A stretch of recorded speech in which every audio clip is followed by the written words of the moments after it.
Salve a tutti ragazzi e bentornati su Guido sul server. Non si parla di videogiochi ma di YouTube. Ovviamente noi siamo su YouTube, pubblichiamo video su YouTube, quindi dobbiamo anche preoccuparci di YouTube. E siccome sappiamo che parecchi di voi sono anche YouTubers, vogliamo cercare di dare un punto di vista su una questione che è confusa, è sempre più confusa in realtà, e dalla quale alcuni stanno traendo spunti spesso discordanti. Ora, questa discordanza si è manifestata sotto forma di commenti piuttosto acidi e uscite abbastanza infelici da parte di alcuni nostri colleghi YouTubers, da parte di alcuni utenti e in generale da parte di tutte quelle persone che vedono principalmente la monetizzazione come un male qui su YouTube. Che cosa vogliamo dire? Vogliamo dire che sostanzialmente, passato un po' di tempo e raffreddata un attimino la situazione, possiamo dirvi che ci avevamo preso. Purtroppo ci avevamo preso. Sono passati circa 4 mesi da quando abbiamo fatto il primo video sulla modalità con restrizione che in qualche modo andava a intaccare anche i guadagni. Perché diciamo in qualche modo? Perché quello che avevano fatto era raffazzonato, affrettato, incasinato. E ce ne siamo accorti perché lo sapete, abbiamo diversi canali, ogni canale tratta di cose differenti, tematiche differenti e quindi abbiamo una mole di dati che la maggior parte delle persone lì fuori si sogna. Poi metteteci pure che facciamo parte della prima ondata di YouTube e quindi conosciamo gli YouTuber storici, sono nostri amici, sono quelli che sono arrivati a fare grandissimi numeri, quindi avrete la ricetta perfetta per dire che noi abbiamo i dati, abbiamo come analizzare tutta la situazione. Anche perché molti YouTubers che conosciamo hanno condiviso con noi i loro introiti rispetto alle visualizzazioni. Insomma, abbiamo fatto un discorso un po' più analitico di quello che potrebbe fare un ragazzo con 5.000 iscritti e un solo canale. 50.000 iscritti, anche con 100.000 iscritti.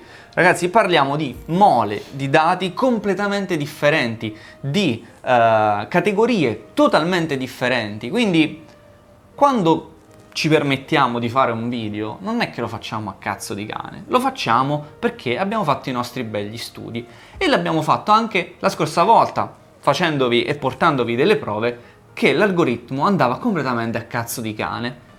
Non è cambiato granché, se non che è stata fatta una modifica che noi avevamo chiesto gentilmente a YouTube. Avevamo chiesto, YouTube, ora come ora, capire se si è nella modalità con restrizioni o fuori dalla modalità con restrizioni, capire se si può monetizzare tranquillamente o no, è molto complesso, perché devi personalmente andare a cliccare su un video, magari con un altro account, aprire il video, vedere se il video è in modalità con restrizioni, poi prendere provvedimenti. Chiedemmo semplicemente un segno di spunta, un simboletto, una grafichetta che ci desse immediatamente in tutta la lista dei nostri video l'idea di quali fossero a rischio e quali no. Bene, dopo 4 mesi finalmente questo simboletto è arrivato. Non si presenta come lo proponemmo noi con un tondino, con una R di restrizioni, ovviamente la nostra è semplicemente una proposta ipotetica, si presenta con una diversa colorazione del loghetto della monetizzazione. Oh raga, non stiamo a dire che siamo stati noi a dare l'idea a YouTube. No. È impossibile, cioè noi siamo un granello di sabbia in questo mare che è YouTube. Ci siamo permessi di dire la nostra, evidentemente era quello che hanno pensato pure i tecnici YouTube. Quindi ci stiamo semplicemente permettendo di dire che abbiamo detto una cosa talmente sensata da essere poi messa in pratica, ma è una banalità, ecco perché poi lo hanno fatto, perché era il minimo sindacale dare agli YouTuber uno strumento del cazzo per capire che diavolo stesse succedendo. Ora, cioè c'è stato sempre il dubbio della modalità con restrizione e monetizzazione. Per noi questo dubbio non esisteva all'inizio. No. All'inizio, perché dopo circa 30-40 giorni da tutto quel bordello che fu la di Apocalypse, qualcosa cambiò e anche in modo abbastanza celere, tant'è che molti si lamentarono di meno dei guadagni perché c'era stato un bilanciamento, cioè dell'abbassamento dei guadagni, perché c'era stato questo bilanciamento da quello che era sei in modalità con restrizione, immediatamente guadagni meno, video stroncato. C'è stato un update. L'update è, ok, dividiamo le due cose perché abbiamo fatto una puttanata e c'è stato questo update, dati alla mano, nostri dati alla mano, poi volete crederci, non ci volete credere, a noi non importa, cioè sinceramente noi lo sappiamo, facciamo i corsi al riguardo, anzi ci tengo a sottolineare che i corsi da settembre riniziano in tutto il nord Italia, vi mettiamo il link in basso, li facciamo su YouTube questi corsi, quindi dateci almeno il beneficio del dubbio. Ok, quindi adesso la situazione è cambiata. La modalità con restrizione è diversa dalla modalità limitata, o perlomeno con i guadagni limitati. Però, questa cosa non si verifica sistematicamente in maniera sempre uguale. Non sappiamo se si tratti di un bug nella visualizzazione di queste icone, non sappiamo se si tratti di un bug nell'effettiva applicazione di queste restrizioni, non sappiamo da cosa dipenda, possiamo dirvi soltanto che non è così facile individuare il rapporto causa-effetto. Tra le altre cose... Non ancora, perché come al solito, anche questo è stato un aggiornamento prematuro, perché ci sono dei bug nella visualizzazione e poi vanno ad attaccare anche i guadagni in alcuni casi, sempre lì, probabilmente, perché anche se c'è questo segno di spunta che è giallo nel caso in cui i video siano limitati, con la monetizzazione limitata, ecco che altre volte è verde, ma comunque ci guadagni pochi soldi. YouTube, ad ogni modo, come al solito, ci fornisce delle linee guida, ok? Che sono aggiornate al nuovo... No, assolutamente no. Sono delle linee guida che sostanzialmente ti danno un'idea di quali sono i contenuti che devono stare su YouTube. Ok? E poi magari un giorno ci daranno anche i contenuti che possono stare su YouTube dopo i 6 anni. Però per il momento vediamo i contenuti che vanno bene. I contenuti a carattere sessuale non sono ben visti dalla piattaforma. Qui non girano troppo intorno alla cosa. Qui dicono proprio, uè, YouTube non è per contenuti sessuali, che siano educativi, che siano vagamente erotici. No. Niente contenuti sessuali su YouTube, niente istigazione all'odio e alla violenza. Qui ci possiamo tranquillamente stare. Nessuna piattaforma, non YouTube, nessuna piattaforma del mondo dovrebbe essere atta a diffondere messaggi di odio. Non credo che qualcuno possa smentirci su questo. Niente spam, niente tentativi di vendere porcherie, niente truffe su YouTube. Va bene, va benissimo. Niente stalking, niente molestie su YouTube. Mi pare anche sensato. Però, dopo tutte queste belle considerazioni, vedersi cannato un video in cui ci siamo noi due in cucina, che raccontiamo che andiamo a fare live a Castellammare di Stabia, io non capisco l'odio, la violenza, lo stalking, l'attività sessuale, dove siano. Perché? Perché tutte queste cose continuano a essere automatiche. Per questo vi diciamo, non è cambiata granché la situazione.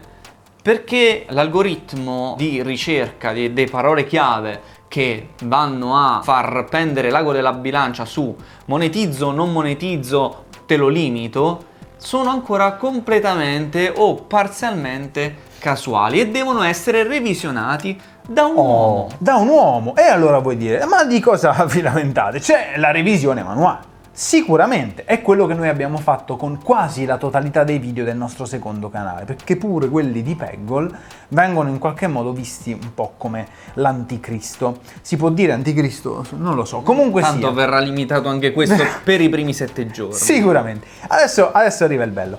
Si può fare la segnalazione, cioè si può chiedere ad un revisore umano dell'azienda di dare un'occhiata al video e di capire se effettivamente ci sia stato un errore o no. Ed è proprio quello che YouTube fa, cioè YouTube dà un'occhiata al tuo video e poi fa no, tranquillo, c'è stato un errore, adesso puoi pubblicarlo senza problemi. Però c'è una clausola che suona tantissimo come un grosso bastone nodoso di legno in culo. Soprattutto per gli YouTubers. E vi spieghiamo perché prima di arrivare al grosso bastone su per il culo. Noi YouTubers, e dico noi, la totalità, il 99,9%, perché poi magari c'è chi guadagna sul lungo periodo, ma è allo 0,1%, quindi il 99,9% guadagna sui primi 3-4 giorni di video, ovvero dalla messa online pubblica del video, ci sono 4 giorni in cui guadagni, in cui i primi 2 sono quelli che ti mandano più soldi, poi a discesa rapida il terzo e il quarto giorno, poi c'è un po' di soldi di guadagni con lungo andare, però è veramente minimo. Diciamo che il botto lo fai nei primi 4 giorni. Ora, è colpa vostra?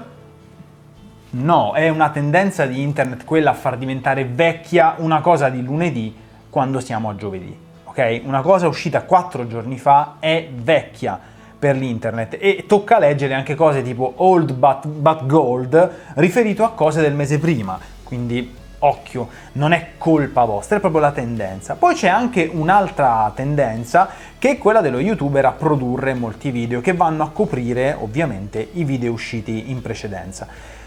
Tutto questo porta ad una monetizzazione molto violenta, molto rapida nei primi giorni e ovviamente che va a scemare drasticamente, non regolarmente in maniera armonica, cioè proprio boom, si blocca quasi la monetizzazione. Quanto tempo ci mette un revisore di YouTube a capire se un video è adatto ad essere monetizzato correttamente?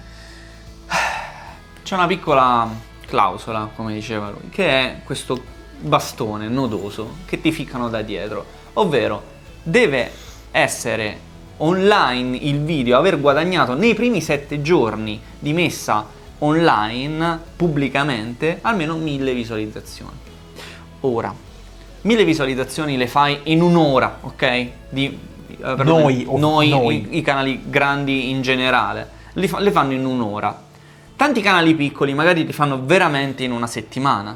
Quindi, punto numero 1, tutti i guadagni di quella settimana sono persi.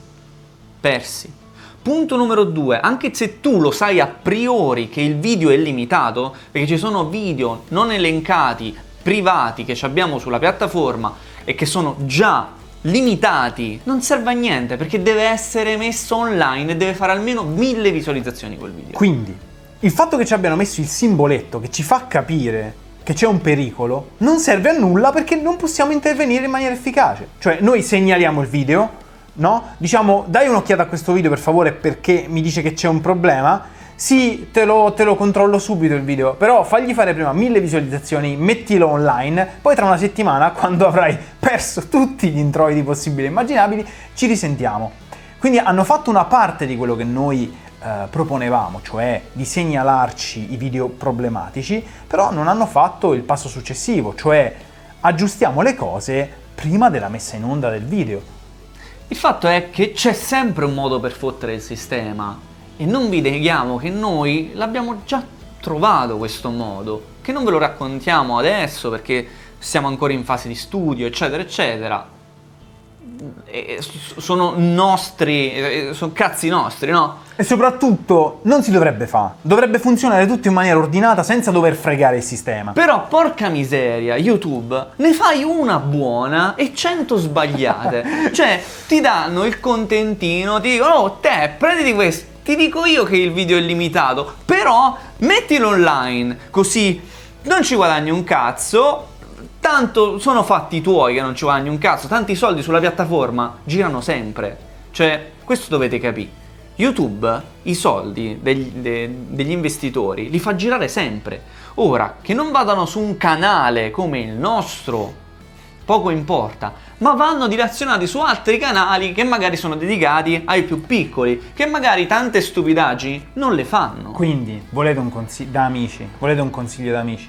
Avete aperto un canale di, non lo so, di politica? Avete aperto un canale che faccia analisi cinematografica? Avete aperto un... Lasciate perdere. C'avete i capelli marroni, castani? Tingeteveli di un colore vivace, tipo un giallo molto molto acceso. Indossate vestiti coloratissimi, alzate molto la saturazione dei colori nei vostri video, andate con una voce un po' un'ottava un po' sopra, così parlate in questo modo, possibilmente quasi al limite del clipping come volume, usate delle musiche allegre, piene di accordi maggiori, inserite un montaggio serrato da mal di testa. Se vi fa male la testa a montare il video siete sulla buona strada, ai bambini non fa male la testa, i bambini si eccitano a vedere quella cosa. Fate un canale così e parlate di tutto quello di cui non vi frega un cazzo, perché se è un argomento che a voi interessa, non interessa al pubblico che conta, ovvero quello sotto il 1,5 metri. Però potremmo fare dei video in cui parliamo delle puntate di Peppa Pig. Recensiamo Peppa Pig. Sarebbe perfetto. Ragazzi, questo era un piccolo video aggiornamento e ci scuserete se siamo un po' più stronzi in questi video, ma perché ci rode che determinate cose non vadano nel verso giusto, e così come dovrebbe rodere a tanti amici youtubers lì fuori che sulla piattaforma ogni giorno ci spendono ore e ore per poi vedere il loro lavoro, magari di una settimana, magari di 10 giorni tra montaggio, riprese, eccetera, eccetera, guadagnare €1 e fare 1 milione di visualizzazioni. È veramente triste, ragazzi, però come abbiamo visto YouTube corre subito ai ripari, le cose stanno cambiando, mentre noi stiamo blaterando, probabilmente le cose stanno già cambiando in casa Google e in casa YouTube, quindi è solo un aggiornamento mentre loro stanno aggiornando.